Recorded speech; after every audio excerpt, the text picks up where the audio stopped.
की शुरुआत। 3 फरवरी को पटना में होने वाली जन आकांक्षा रैली को लेकर भागलपुर के दीपनगर में स्थित कांग्रेस कार्यालय में एक बैठक हुई।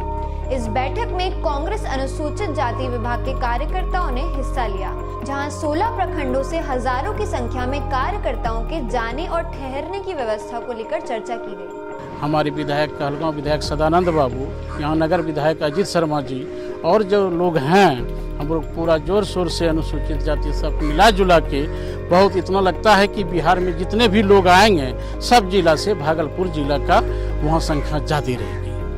नवगछिया के परबत्ता थाना क्षेत्र में कल रात ईंट से लदे ट्रैक्टर ने एक बाइक को जबरदस्त टक्कर मार दी। इस जबरदस्त टक्कर में बाइक पर सवार एक शख्स की मौके पर ही मौत हो गई, जबकि पीछे बैठा शख्स गंभीर रूप से घायल हो गया।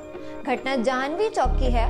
मृतक की पहचान सुमित शाह के रूप में हुई, जो मधेपुरा जिला के कुल्हरिया गांव का रहने वाला था। फिलहाल पुलिस ने शव को कब्जे में लेकर मामला दर्ज कर लिया और घायल को अस्पताल में भर्ती कराया गया है। भागलपुर के शहीद जुब्बा सहनी सेंट्रल जेल में बंद एक कैदी की रहस्यमय ढंग से मौत हो गई। मृत्युंजय यादव नाम के इस कैदी पर अपनी पत्नी रिंकू देवी की हत्या का आरोप था और पिछले 22 नवंबर से यहाँ बंद था। गंभीर हालत में उसे सेंट्रल जेल से जवाहरलाल नेहरू मेडिकल कॉलेज अस्पताल लाया गया, जहां डॉक्टरों ने उसे मृत घोषित कर दिया। बाद में पुलिस ने शव का पोस्टमार्टम कराया।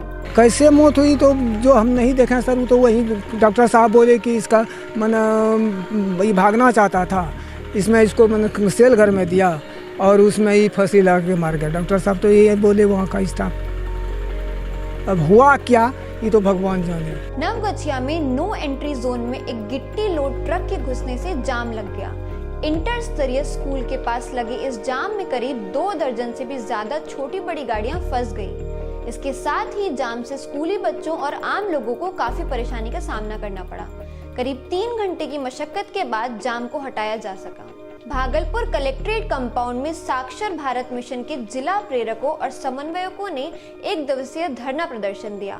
प्रेरक और समन्वयक को हटाए जाने के खिलाफ प्रेरकों ने राज्य सरकार के खिलाफ जमकर नारेबाजी की।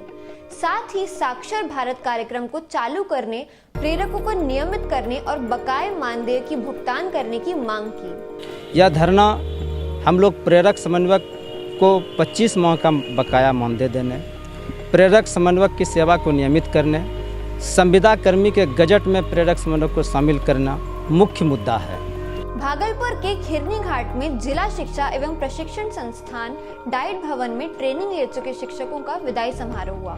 इस मौके पर डाइट के प्रशिक्षक राजेंद्र प्रसाद की सेवानिवृत्ति पर उन्हें सम्मान के साथ विदाई भी दी गई। इसके साथ ही प्रशिक्षण प्राप्त शिक्षकों को ट्रेनिंग में दिए गए टिप्स को स्कूलों में आजमाने को कहा गया।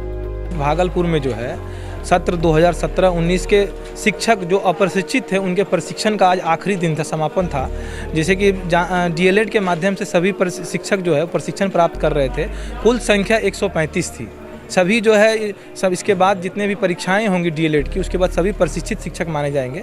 भागलपुर संग्रहालय में कला, संस्कृति एवं युवा विभाग की ओर से आयोजित संग्रहालय जागरूकता सप्ताह का समापन हुआ। कार्यक्रम के समापन पर यहां आयोजित विभिन्न प्रतियोगिता में सफल हुए स्कूली बच्चों को पुरस्कृत किया गया। मौके पर संग्रहालय प्रमुख सुधीर यादव समेत शहर के जाने माने लोग और इतिहासकार मौजूद रहे।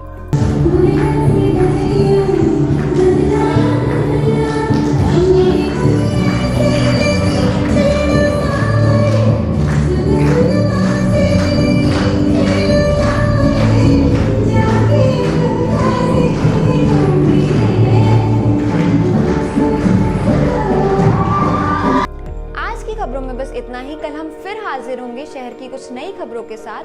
अंगिका न्यूज टीवी को अगर आपने फेसबुक और यूट्यूब पर लाइक और सब्सक्राइब नहीं किया है तो अभी करें और साथ ही बेल बटन जरूर दबाएं, ताकि जब भी हम अपनी कोई नई रिपोर्ट डालें तो सबसे पहले वो आप तक पहुंचे। धन्यवाद।